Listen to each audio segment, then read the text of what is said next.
Good morning everybody. My name is Akash Kumar Gupta. और जैसा कि हम लोगों ने पिछले लेक्चर में पढ़ा था अबाउट द इन्वेंट्री कंट्रोल, ठीक है, हमने एक शुरुआत की थी इन्वेंट्री कंट्रोल की। तो जैसा कि इन्वेंट्री के बारे में मैंने बताया भी था आप लोग को पिछले लेक्चर में कि इन्वेंट्री आखिरकार क्या चीज़ होता है। इन्वेंट्री का मतलब होता है कि जो भी गुड्स हमारे हैं या फिर जो भी सैलरी है, जो भी वेजेस हैं, ये सब कुछ की एंट्री होना किसमें, रजिस्टर में। ठीक है, हम जो भी गुड्स मंगाते हैं या जो भी परचेज करते हैं हमारे यहाँ आता है, उसकी प्रॉपर एंट्री होना। जो वेजेस दिए जा रहे हैं वर्कर्स को, उसकी प्रॉपर एंट्री होना।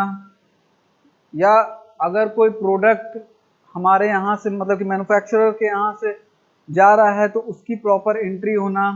ठीक है, रॉ मटेरियल कितना बचा हुआ है और कितना मंगवाना है, इसकी प्रॉपर एंट्री होना। ठीक है, मतलब कि ईच एंड एवरीथिंग जो है हम क्या करते हैं, रिकॉर्ड करके रखते हैं और साथ ही साथ उसको मैनेज भी करते जाते हैं टाइम टू टाइम। ठीक है, फ़ायदा अब इससे क्या है, फ़ायदा इससे हमें ये है कि हमें पता रहता है कि कब हम आउट ऑफ स्टॉक हो रहे हैं या कब हम ओवर स्टॉक हो रहे हैं। ठीक है, या कब हम लो स्टॉक में जा रहे हैं। एक ये फ़ायदा हो गया। दूसरा फ़ायदा ये होता है कि जब क्रिटिकल कंडीशन आती है कंपनी की, जैसे कि जाड़े के समय प्रोडक्शन जो है कम होता है, उस टाइम में हमें क्या होता है, कंपनी को क्या होता है, पैसा बचाना रहता है। ठीक है, लेबर्स कम लगेंगे, मटेरियल्स कम लगेंगे, प्रोडक्शन कम होगी। ठीक है, उस समय हम जो है प्रोडक्शन के हिसाब से मटेरियल्स मंगवाते हैं। जो वर्कर्स हैं काम करने वाले, उनको हम शॉर्ट आउट करते हैं, मतलब कि कम वर्कर्स को बुला के काम करवाते हैं। ठीक है, और जब पीक पीरियड पे रहता है कंपनी का प्रोडक्शन, उस समय हम बाकी के वर्कर्स को भी बुला लेते हैं। ठीक है, तो ये सब कुछ इसके फायदे हैं कि कभी भी कंपनी लॉस में नहीं होता और हर चीज संतुलित वे में चलता रहता है। ठीक है, एक प्रॉपर वे में संतुलित उसमें हमारा काम होता रहता है, कभी भी असंतुलन नहीं होता है जब हम इन्वेंट्री पे अपना कंट्रोल रखते हैं।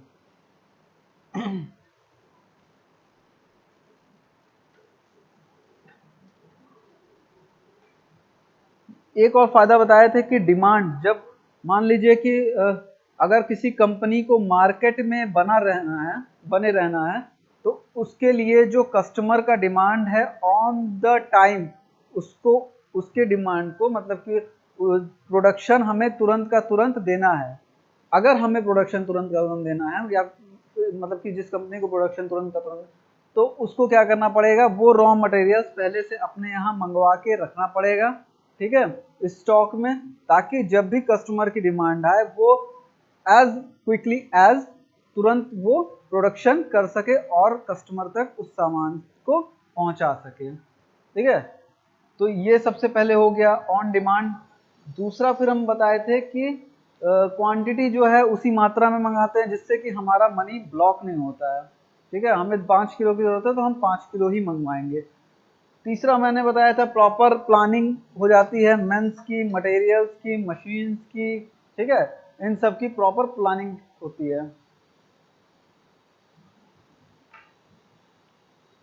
हमें समय मिल जाता है। ठीक है, जैसे कि अगर मान लीजिए हमें कोई सामान मंगाना है, हमें अब एज क्विकली तुरंत मंगाएंगे किसी परचेजर से तो हमें उसी परचेजर से सामान लेना पड़ेगा। ठीक है, लेकिन अगर हमें पहले से पता रहेगा कि हमें ये स्टॉक अपने यहाँ चाहिए, तो हम उस डिफरेंट डिफरेंट स्टॉकर से हम टेंडर्स मंगवा सकते हैं, कोटेशन मंगवा सकते हैं। ठीक है, इससे फायदा क्या होगा, जो सबसे सस्ता देगा हमें वो मटेरियल उसके यहाँ से मिल जाएगा। लेकिन अगर ऑन टाइम मंगाएंगे तो हमारी एक मतलब कि उस कंपनी की एक मजबूरी बन जाएगी कि उसी के यहाँ से वो स्टॉक उसे उठाना पड़ेगा, उसमें उसको फायदा नहीं होगा बहुत ज़्यादा।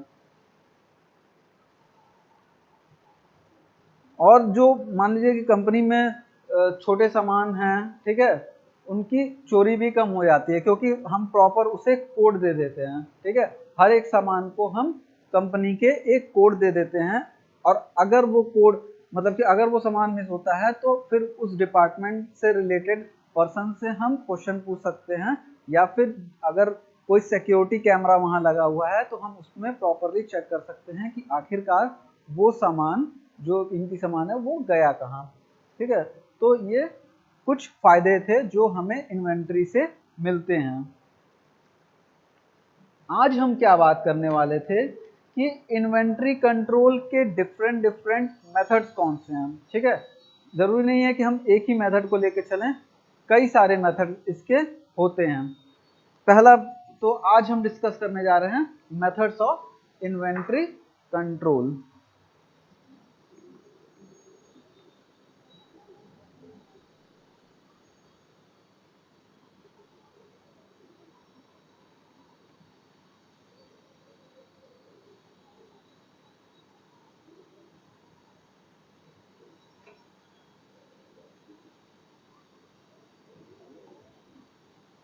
ठीक है, मेथड्स ऑफ इन्वेंट्री कंट्रोल। अब हम देखते हैं कौन कौन से मेथड्स है। तो सबसे पहले इसमें आ जाएगा perpetual inventory control system.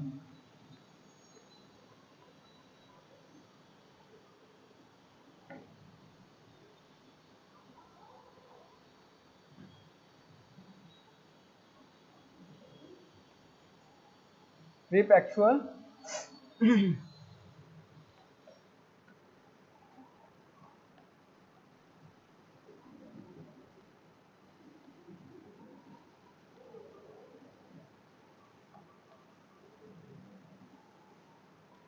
Perpetual inventory control system. दूसरा आ जाएगा ABC method of inventory control.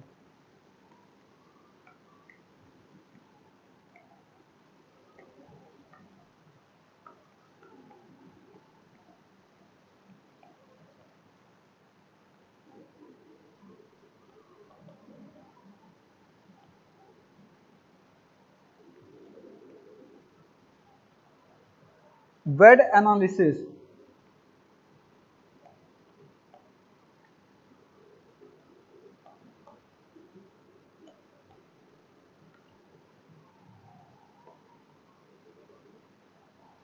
Lead time,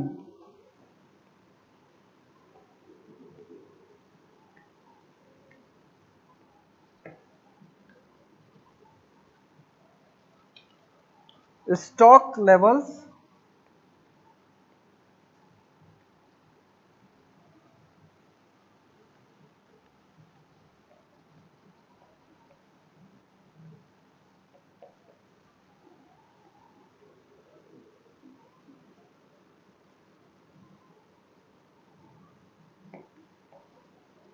economic order quantity. ठीक है, ये कुछ 6 तरीके के डिफरेंट डिफरेंट मेथड्स हैं जिनको हम यूज कर सकते हैं इन्वेंट्री को कंट्रोल करने के लिए। पहला क्या है, प्रीपैक्चुअल इन्वेंट्री कंट्रोल सिस्टम। दूसरा आएगा ABC method of inventory control. Third आएगा वीईबी एनालिसिस। ठीक है, उसके बाद आएगा आपका lead time analysis, stock levels analysis and economic order quantity.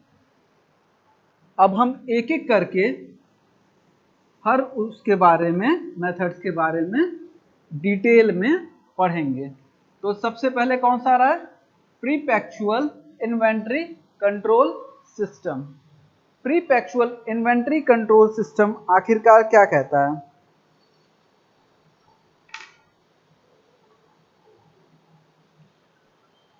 प्रीपैक्चुअल inventory control system manufacturer को यह बताता है कि एक्चुअल में उसके पास इस समय कितना स्टॉक मौजूद है। ठीक है, प्रीपैक्चुअल इन्वेंट्री कंट्रोल सिस्टम में हम ये करते हैं कि स्टेप बाय स्टेप, चाहे वो गेट से हो, ठीक है, वो मटेरियल गेट पे आ रहा है, गेट से फिर चाहे प्रोडक्शन के पास आ रहा है, चाहे स्टोर में जा रहा है, हर एक जगह पे, हर एक पॉइंट पे हम उसकी एंट्री करवाते हैं। ठीक है, हर एक पॉइंट पे। मतलब कि अगर एक सामान यहाँ इस काउंटर से इस काउंटर तक जा रहा है तो भी हमें वहां पे एंट्री करनी है, और उस काउंटर से अगर यहाँ पे आया है तो यहाँ पे भी हमें एंट्री करनी है। ठीक है, जैसे कि आप लोग जानते होंगे कि जब कोई भी सामान में उसके थ्रू, डाक के थ्रू आता है, ठीक है, उसको क्या कहते हैं हम, कोरियर।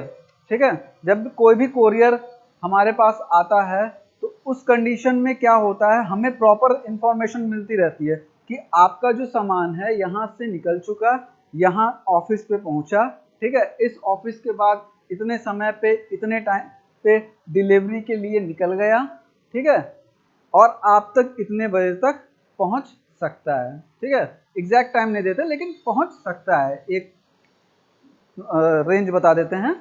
तो ये क्या है, ये मतलब कि आपको हर एक चीज की डिटेल जा रही है कि अगर हमारा इस काउंटर से उस काउंटर तक या फिर इस जगह से उस जगह तक वो मटेरियल पहुंच रहा है, और अगर वो रास्ते में भी है तो सारी डिटेल्स हमें उस साइट पे आपके जो भी ऑर्डर नंबर मिला रहेगा उस पे, ठीक है, कोरियर पे, वो आप जब चेक करेंगे तो आपको पता चल जाएगा।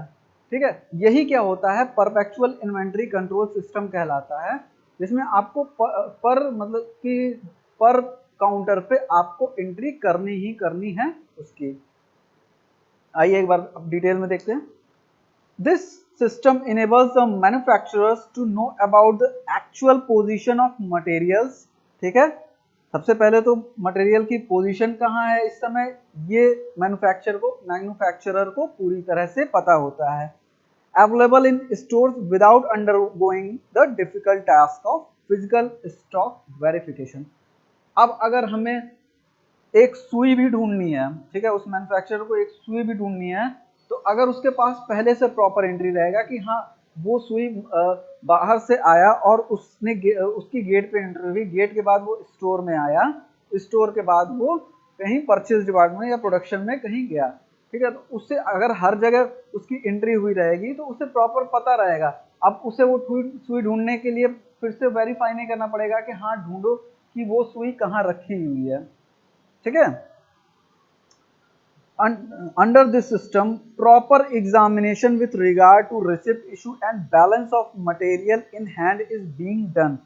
पहला क्या चीज हो गया, पहला हो गया रिसिप्ट का। ठीक है, इसमें पहला क्या हो गया, सबसे पहले तो मैन्युफैक्चरर को पता रहता है, पहला पॉइंट देख रहे थे जो हम, क्या कि पोजीशन ऑफ द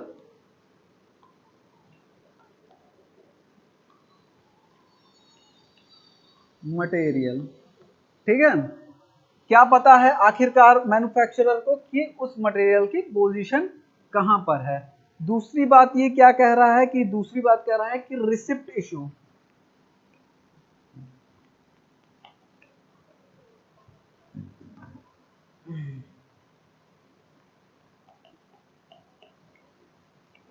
रिसिप्ट का इशू, जैसे कि हर जगह जहां भी होगा वहां पे उसका रिसिप्ट बन जाएगा, और साथ में balance of materials.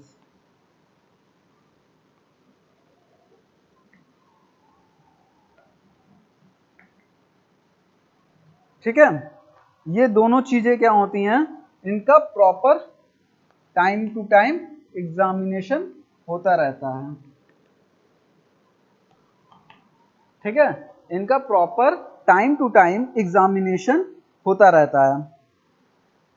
And every time a receipt और issue is made the entire stock is reached.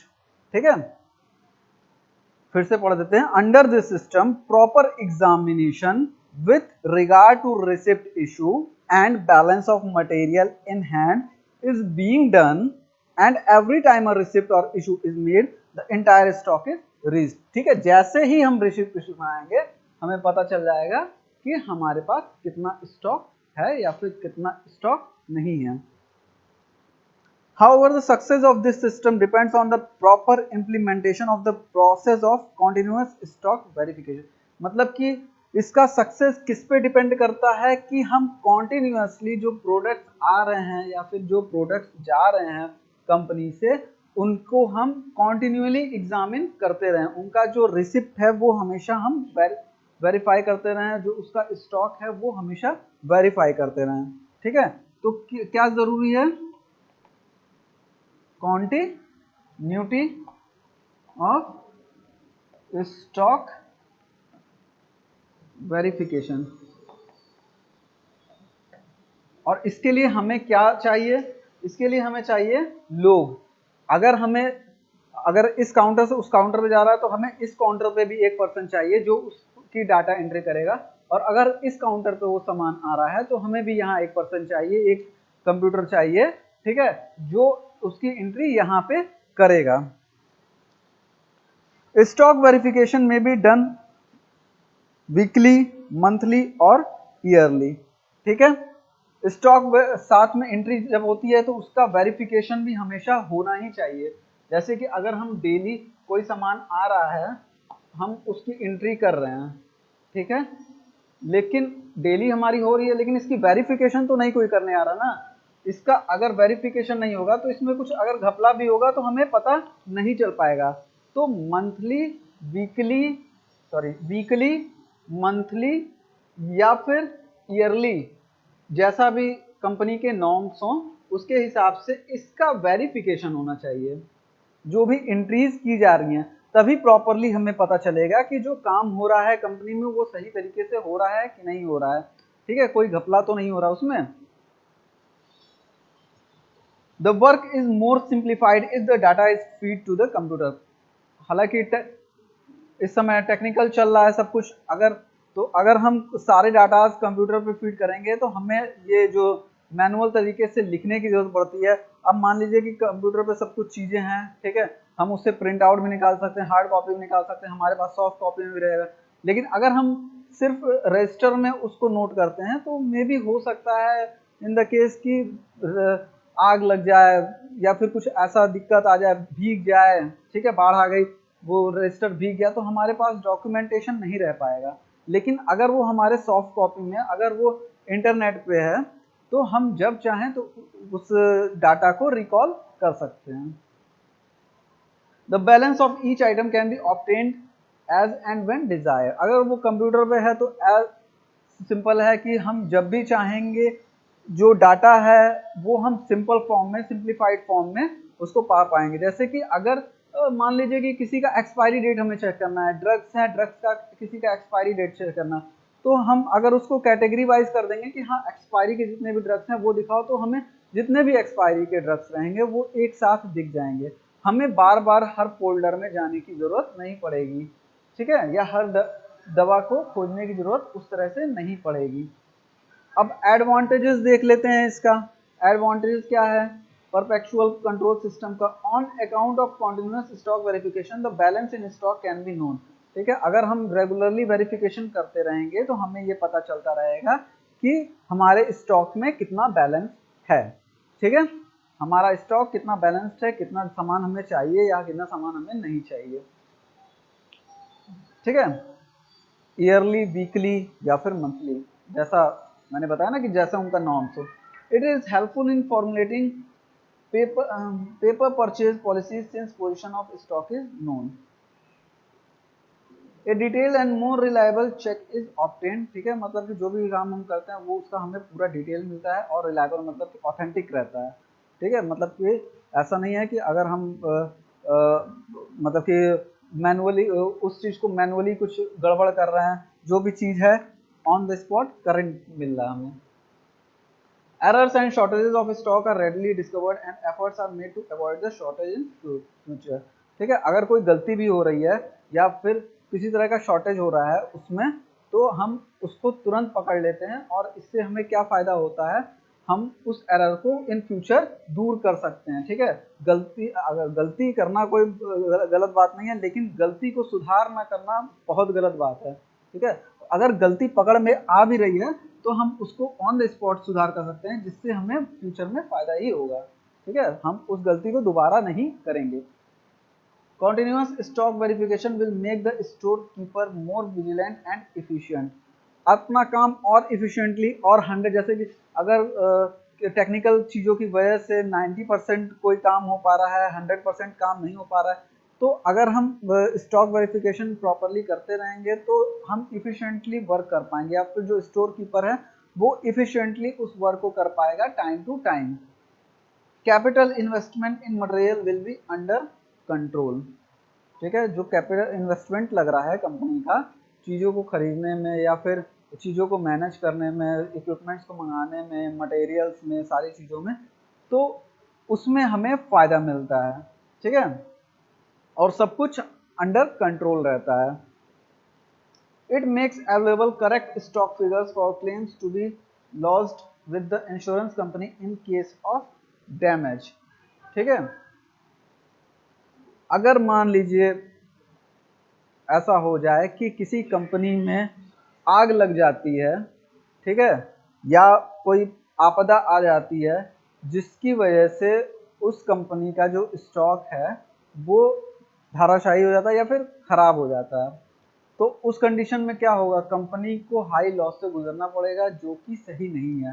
तो अगर कंपनी उसका इंश्योरेंस करा के रखती है, और इंश्योरेंस करा के रखती भी है, तो मान लीजिए उसका डिटेल उसके पास नहीं है, तो वो इंश्योरेंस कंपनी से कैसे क्लेम कर पाएगी कि हमारा इतना का नुकसान हुआ। तो अगर प्रॉपरली उसके पास सारी डिटेल्स रहेंगी तो वो क्लेम भी कर सकता है कि नहीं, हमारे इतने का नुकसान हुआ, आप उतना पैसा हमें दीजिए, या फिर जो भी इंश्योरेंस कंपनी की पॉलिसीज होंगी उससे रिलेटेड उतना पैसा उसे मिल जाएगा। तो इस कंडीशन में उसे लॉस भी नहीं होने पाएगा।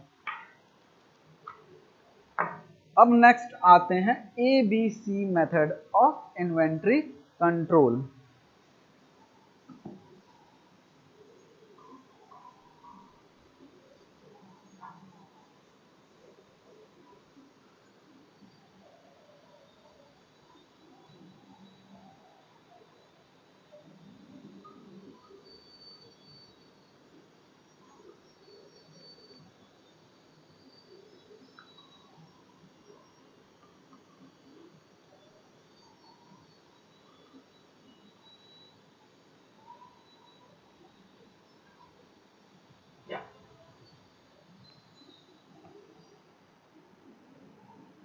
ठीक है, अब देखते हैं ABC मेथड क्या होता है। According to this method the manufacturing organization divide their materials into 3 categories. ठीक है, जो कि डिपेंड करता है उनके वैल्यूज के ऊपर। वैल्यू समझ रहे हो ना भाई, किसी भी चीज की वैल्यू होती है, मतलब कि किसी चीज को हम प्रायोरिटी ज्यादा देते हैं, ठीक है, वो उसकी वैल्यू हो गई। किसी को हम प्रायोरिटी कम देते हैं, उससे कम देते हैं हाई वाले से, वो उसकी वैल्यू हो गई। किसी को हम प्रायोरिटी बहुत कम देते हैं या फिर उसको निग्लेक्ट के फॉर्म में रखते हैं, तो उसकी प्रायोरिटी, उसकी वैल्यू बहुत लो हो गई। ठीक है, तो वैल्यू, किसी के वैल्यू के हिसाब से उसको कैटेगराइज करना।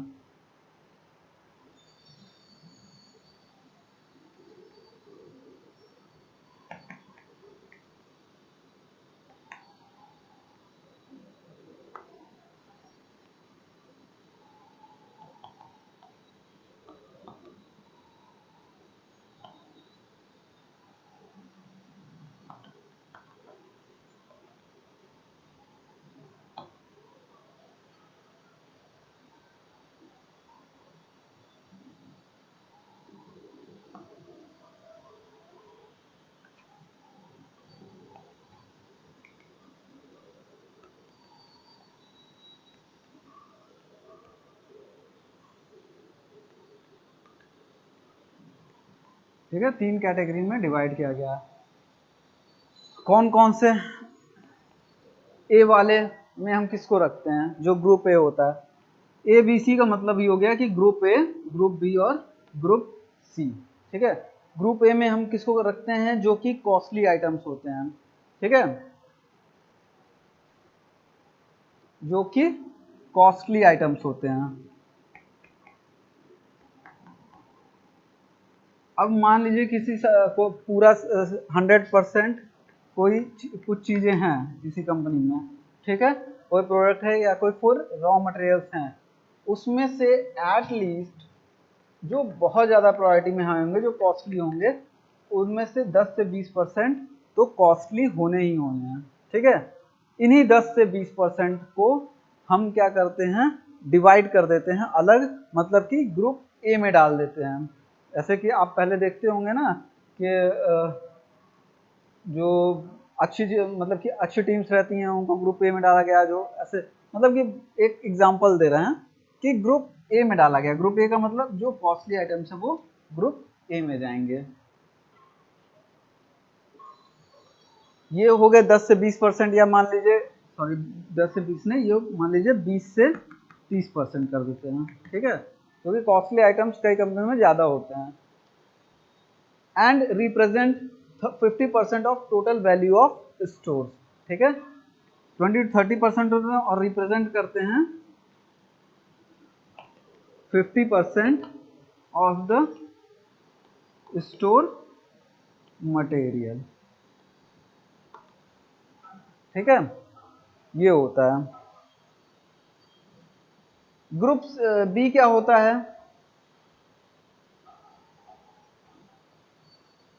Of the total value of goods होगा, sorry, of the total value of goods, ठीक है, ये होगा। ग्रुप बी क्या कहता है, ग्रुप बी, ग्रुप बी कहता है it consist of item which constitutes about 20, sorry अरे मैंने फिर गड़बड़ कर दिया, सॉरी सॉरी सॉरी, ये 10 to 20% ही रहेगा, ठीक है। ग्रुप बी क्या कहता है कि आइटम विच आर 20 to 30%, ठीक है, the item which are 20 to 30% of the total items, सारे आइटम्स का 10 से सॉरी 20 से 30%, ठीक है। ये भी क्या था, 10 to 20% of the total items, ठीक है। ये इसकी 50% इसकी वैल्यू दिखा रहा है, टोटल वैल्यू ऑफ गुड्स, और ये इसकी क्वांटिटी दिखा रहा है ऑफ द टोटल आइटम, मतलब कि 10 से 20% वो रहता है और उसकी वैल्यू क्या रहती है, 50% से ज़्यादा रहती है, मतलब 50% से वो ज़्यादा का उसकी वैल्यू है, ठीक है। और यहाँ पे क्या है, वो 20 से 30% टोटल आइटम का हो सकता है, जो कि हमने ग्रुप बी में डाला है मध्यस्थ वाले में। और ये क्या करता है, 30% of total value of store दिखाता है, ठीक है, represent 30% of the total value of store, ठीक है, मतलब कि इसकी वैल्यू ये दिखा रहा है, जो 50% है ये इसकी वैल्यू दिखा रहा है, मतलब कि इसकी वैल्यू ज़्यादा है तभी हमने इसको ग्रुप ए में डाला है, ठीक है। लेकिन इसकी जो क्वांटिटी है वो कम होगी, क्योंकि कॉस्टली आइटम बहुत कंपनियां नहीं बनाती है, वो कहाँ जाती हैं, सस्ते की तरफ जाती हैं या फिर सस्ते आइटम्स मंगाती हैं ताकि उनको फ़ायदा ज़्यादा हो, ठीक है। अगर सस्ता आइटम बनाएंगे तो मार्केट में कम्पिटिट भी कर पाएंगे, लेकिन कॉस्टली आइटम्स अगर कई चीज़ें बनाएंगे या फिर कॉस्टली आइटम्स मंगाएंगे तो उनको फ़ायदा कम होगा। तो वही कह रहा है कि 10 से 20% ही कॉस्टली आइटम्स होते हैं, और इसमें क्या है, ग्रुप बी में जो 20 से 30% आइटम्स होते हैं टोटल वो रखे जाते हैं, और उनकी वैल्यू क्या होती है, 30% होती है, ठीक है, मतलब कि उससे ए वाले से कम होती है। Group C consist of about 70 to 80% of the items, ठीक है।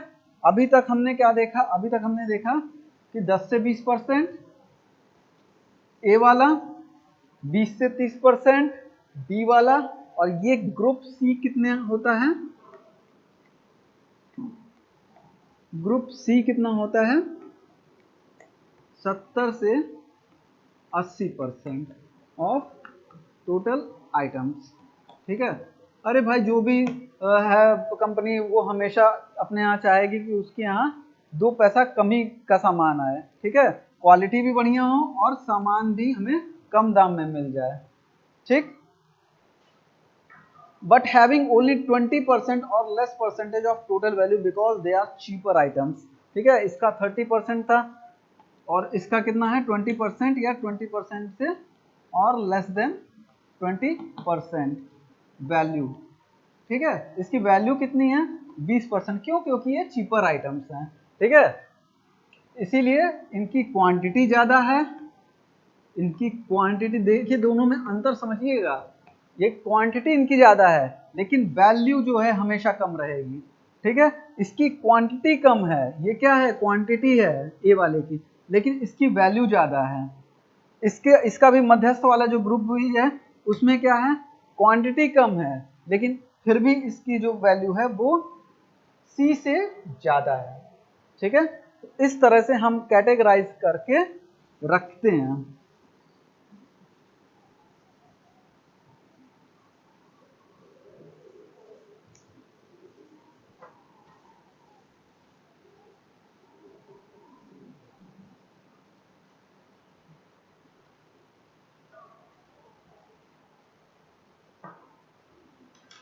Only necessary quantities of these items are purchased and checked so as to minimize the investment of these items, ठीक है।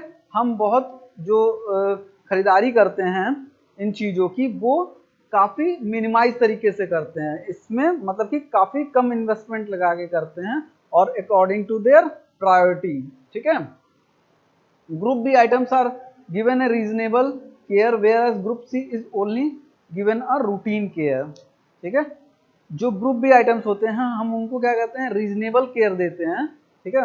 मतलब कि उस पर ज़्यादा ध्यान देते हैं, एक तरह से ध्यान देना हुआ कि उस पर थोड़ा सा हम ज़्यादा ध्यान देते हैं ग्रुप बी आइटम्स पे, लेकिन ग्रुप सी आइटम्स पे हम एक रूटीन केयर देते रहते हैं क्योंकि वो आइटम्स आते जाते हैं, ठीक है। लेकिन ग्रुप बी और ग्रुप ए के जो आइटम्स होते हैं उन पे ज़्यादा थोड़ा ध्यान देना पड़ता है।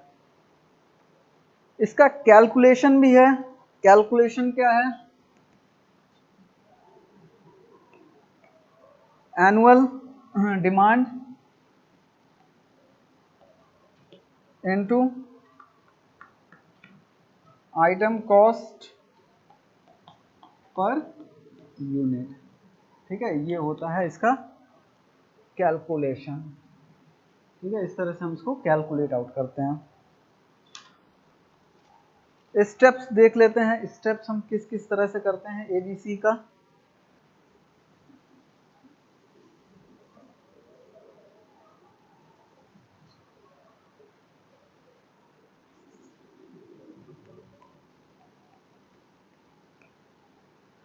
ठीक है, स्टेप्स देख लेते हैं। सबसे पहला स्टेप है quantity of each item should be estimated.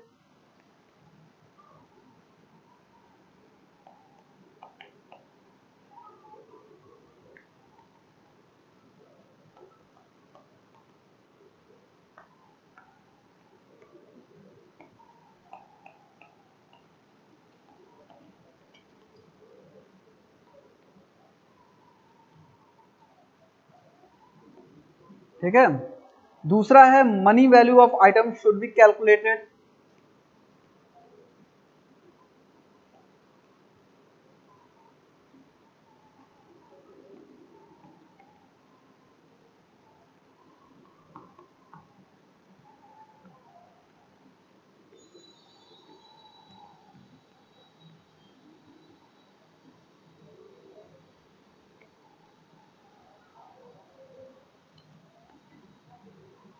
Step तीसरा है इसका, item should be rearranged according to their value.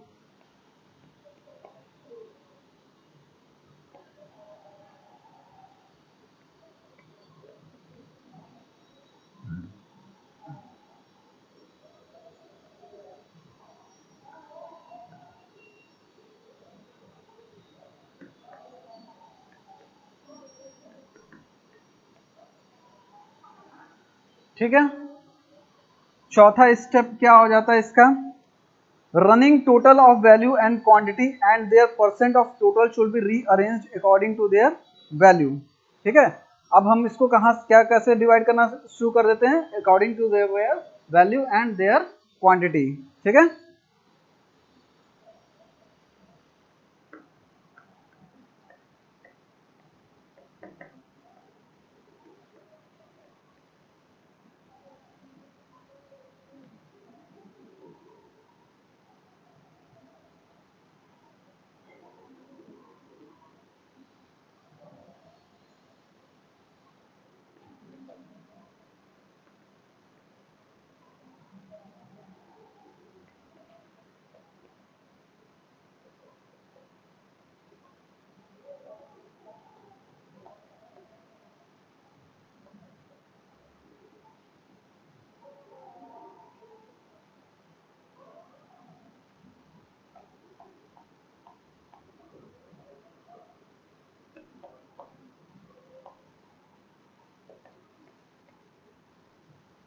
ठीक है, ये हो गया चौथा पॉइंट।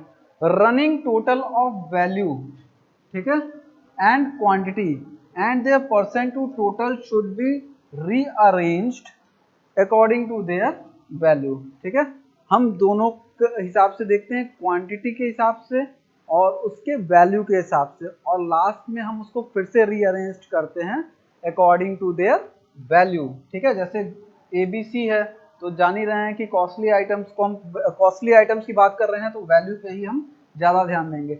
ये एक थ्योरी है कि जो भी कॉस्टली आइटम्स होते हैं वो हमेशा कम होते हैं। ठीक है, ये देखा गया है। तो हम कभी भी क्वांटिटी के हिसाब से नहीं अरेंज करेंगे, हमेशा उसके वैल्यू के हिसाब से अरेंज करेंगे। लेकिन ये थ्योरी है, ठीक है, कि जो भी कॉस्टली आइटम्स होते हैं वो 10 से 20% ही होते हैं, और जो बी आइटम्स होते हैं, ग्रुप बी के आइटम्स होते हैं, वो 20 से 30% ही होते हैं। ठीक है, और जो सस्ते आइटम्स होते हैं वो 70 से 80% होते हैं। ये क्वांटिटी के हिसाब से थ्योरी है कि इतना होता ही होता है, लेकिन हम हमेशा रीअरेंज किसके हिसाब से करेंगे, वैल्यू के हिसाब से करेंगे। ठीक है, तो इससे कंफ्यूज नहीं होना है हमें कि हमें रीअरेंज करना किसके हिसाब से। Give them code number ABC according to their value item. अब पांचवा स्टेप क्या कहलाएगा, ये चौथा हो गया, ये यहाँ से पांचवा आ रहा है यहाँ से। ठीक है, give them code number A, B and C।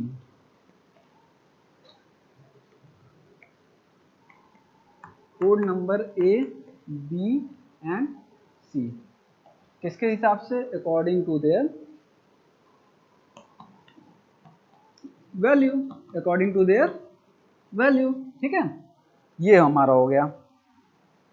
अब ये हो गया स्टेप कि किस तरह से हम करते हैं ABC। अब हम देखते हैं कि इसका एडवांटेज कहाँ कहाँ है।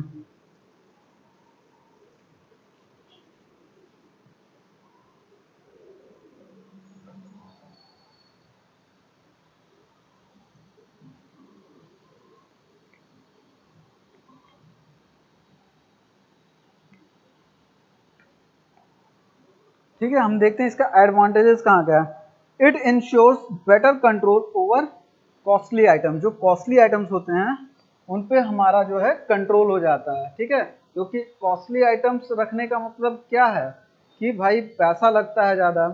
ठीक है, ऐसा ना हो कि हम ज़्यादा कॉस्टली आइटम्स मंगा लें, ठीक है, स्टोर में स्टॉक कर लें, और बाद में पता चले कि हमें उसकी उतनी ज़रूरत ही नहीं थी। ठीक है, मान लीजिए कि कोई दवा की ही कंपनी है, दवाएं सबसे महंगी महंगी आती हैं, रॉ मटेरियल्स आते हैं। मान लीजिए कि नैंड्रोलोन डेकोनेट एक आता है इंजेक्शन के लिए, रॉ मटेरियल आता है, उसका हम इंजेक्शन बना रहे हैं तो वो डब्बा ही छोटा सा आता है, 1 किलो का डब्बा ही आता है। या फिर मिथाइल कोबालामीन आता है एक, ठीक है, मल्टीविटामिन है, एक तरह से मल्टीविटामिन में यूज होता है मतलब। तो उसका भी जो 1 किलो का डब्बा आता है या आधा किलो का डब्बा आता है वो काफी महंगा आता है, कई हजार रुपए का आता है, 80-80 हजार, 1-1 लाख रुपए का एक डब्बा आता है 1 किलो का। ठीक है, ऐसे ही जो नैंड्रोलोन डिकोनेट बताए हैं वो भी काफी महंगा आता है। तो इन सब जो ये सब किसमें आ गए, कॉस्टली आइटम्स में आ गए। ठीक है, तो इनकी काफी देख रेख करनी पड़ती है, इनको काफी कंट्रोल में रखना पड़ता है। तो ये जो है एडवांटेजेस इसका क्या है, it ensures control over the costly items. ठीक है, it helps in developing scientific method of controlling inventories. ठीक है, दूसरा क्या है, साइंटिफिक मेथड प्रोवाइड कर रहा है, पूरा लिख देते हैं।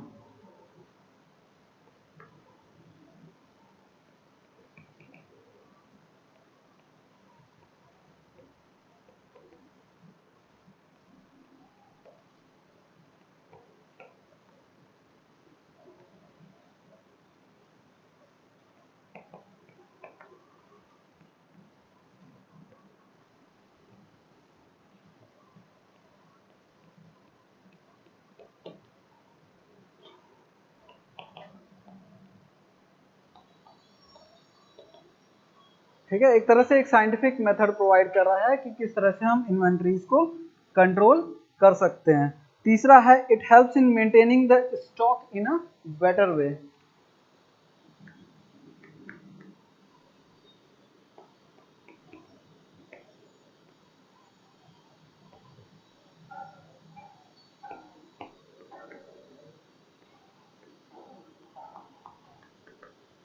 इन अ बेटर वे, ठीक है, जो स्टॉक है उसको बेटर वे में मेंटेन करने में हेल्प करता है। चौथा क्या है, it helps in reducing the storage cost.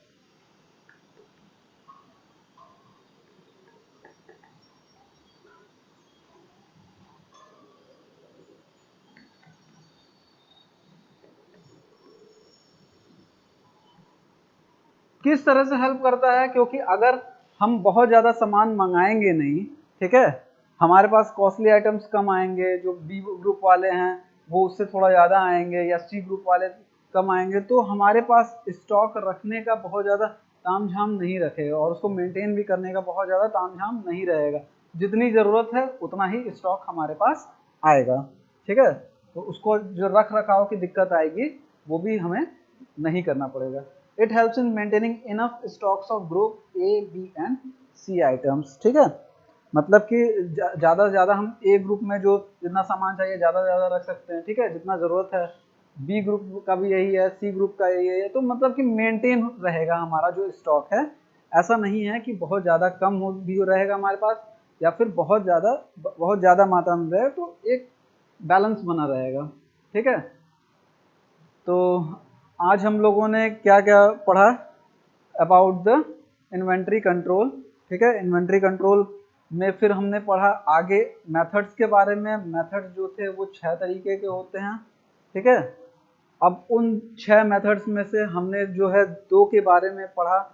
कौन सा, सबसे पहला है परपेचुअल इन्वेंट्री कंट्रोल सिस्टम और दूसरा है एबीसी एनालिसिस मेथड, ठीक है। परपेचुअल में मैंने बताया ही कि हर जगह एंट्री होना है, सामान कहीं भी जाए उसकी प्रॉपर ही एंट्री होनी है, जिससे हमें पता रहता है कि हमारे पास इतना सामान आया स्टोर में, ठीक है। स्टोर में भी जब जाता है तो उसकी प्रॉपर लिस्ट बन जाती है, प्रॉपर सब कुछ उस हिसाब से, मतलब कि ऐसा नहीं है कि हम उसको किसी कैटेगरी वाइज डिवाइड कर रहे हैं। फिर आता है बात एबीसी वाले का। तो एबीसी मैंने बताया था कि ए प्रायोरिटी दिया जाता है कॉस्टली आइटम्स को, बी प्रायोरिटी दिया जाता है मीडियम आइटम्स को, और सी जो प्रायोरिटी दी जाती है वो दी जाती है चीपर आइटम्स को, ठीक है, जिनका दाम काफ़ी कम होता है। उस हिसाब से जो है, जो ए वाला रहता है वो होता है 10 से 30% टोटल आइटम्स का, ठीक है, लेकिन उसकी वैल्यू क्या होती है 50% या उससे अबव होती है। जो बी वाले होता है, ठीक है, उसकी जो क्वांटिटी होती है वो होती है 20 से 30%, पर उसकी वैल्यू क्या होती है ए वाले से कम होती है और होती है 30%। जो सी वाला है वो जो है क्वांटिटी में सबसे ज़्यादा है, 70 से 80% है, लेकिन उसकी वैल्यू क्या है, उसकी वैल्यू बहुत कम है, ठीक है, उसकी वैल्यू क्या है, बहुत कम है, 10% तक है। तो यही कहने का मतलब है कि हम जो है मटेरियल्स को अकॉर्डिंग टू देयर वैल्यूज ही कैटेगराइज करते हैं। क्वांटिटी तो एक केवल थ्योरेटिकल पोर्शन है उसका, जो कि देखा गया है कि अगर चिपर आइटम्स है तो वो ज़्यादा होंगे स्टोर में, और जो बीच के आइटम मीडियम आइटम्स हैं वो थोड़े बहुत, मतलब कि उससे थोड़ा ज़्यादा होगा, और जो ग्रुप ए के आइटम्स हैं वो बहुत कम रखे जाएंगे, ठीक है। तो अब जो है नेक्स्ट सेशन में हम आगे के 4 मेथड जो बच रहे हैं उनके बारे में काफ़ी डिटेल में पढ़ेंगे, ठीक है। और साथ में मैं कुछ बता भी देता हूं आपको, जैसे कि आगे आने वाला जो है टॉपिक वो है बीईडी एनालिसिस मेथड, ठीक है। बीईडी एनालिसिस मेथड का मतलब होता है, सबसे पहले वी स्टैंड होता है for the vital, E stand होता है for the essential, D stand होता है फॉर द डिजायरेबल, ठीक है।